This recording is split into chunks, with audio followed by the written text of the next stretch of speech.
Hello one and all, a very warm welcome to another instalment from the channel that is Jono's Graveyard Jaunts.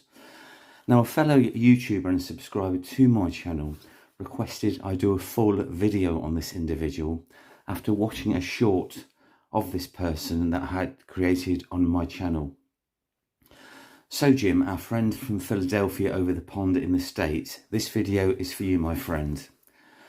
Our YouTube companion Jim also has an awesome YouTube channel entitled Cemetery Visits with Jim, and he creates some amazing videos on all things cemeteries and graves. So please hop over to his channel, give him a like, subscribe, comment, and please do not forget to hit the bell icon. Now, before we get into today's video, I want to give another shout out to a lovely couple whose names are Vicky and Chris, who created one of my favourite YouTube channels entitled Days of Horror.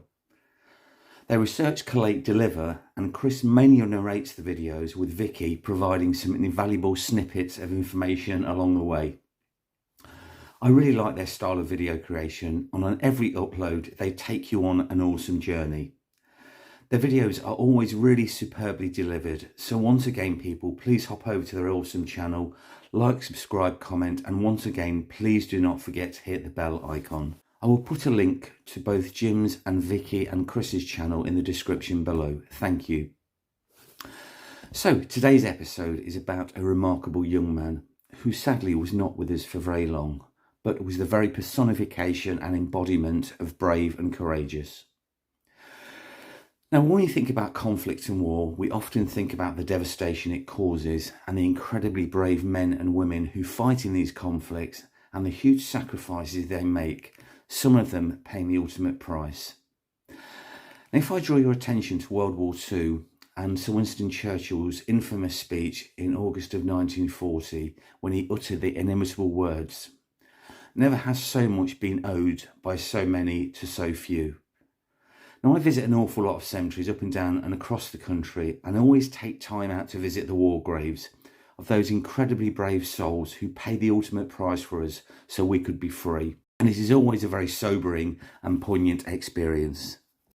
Two of the things that really strike me are the sheer volume of war graves, how immaculate they are kept, and rightly so.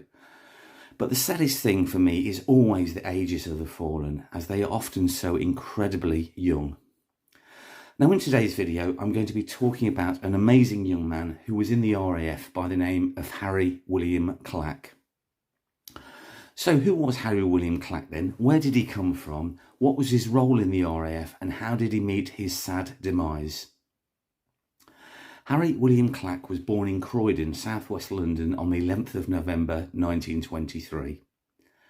He had a brother, Frederick Clack, who was born in 1925. Harry's parents were Harry and Winifred Clack, and Harry's mother's maiden name was Blake.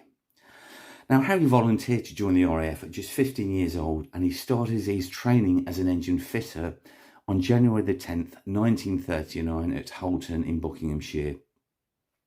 Now, Harry's training was rapidly accelerated due to the war being on, and Harry's duties essentially were to recover enemy aircraft that had been shot down. Now, a Dornier 215 German aircraft, which was used for reconnaissance purposes, had been shot down on October the 24th by defending fighters, and the wreckage landed close to the Crown Inn pub in Eaton Socon, which lies in the County of Bedfordshire. Now, the first map shows where the County of Cambridgeshire sits in relation to the UK, and the second map shows where the Crown Inn pub lies in relation to Eaton Socon itself. Now, Harry was part of a crew of 3 who was sent to recover the aircraft, and whilst attempting to lift the Dornier 215 onto a lorry to be taken away, the jib of the crane made contact with an overhead power line, and Harry and a colleague were electrocuted and killed. The third member of the team survived.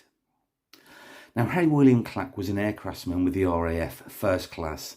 He served in the Battle of Britain and was the youngest man to die in this conflict and the RAF at just 16 years old.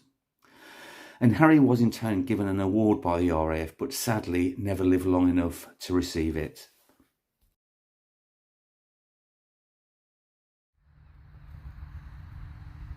And here we are at the final resting place of Harry William Clack, aircraftsman first class of the Royal Air Force.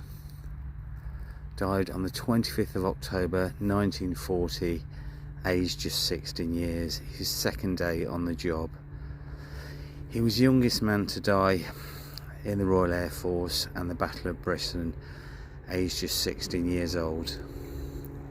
At the going down of the sun and in the morning, we will remember them. And when you see these graves of these incredibly brave souls who we owe absolutely everything to and more, the incredibly poignant words of Sir Winston Churchill come to mind.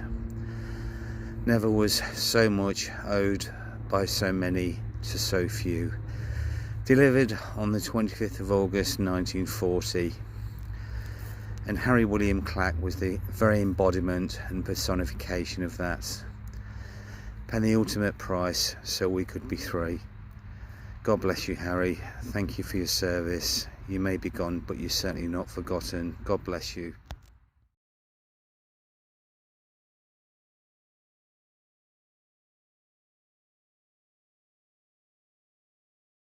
That concludes the video, guys. Thank you very much for watching. Please like, subscribe and comment.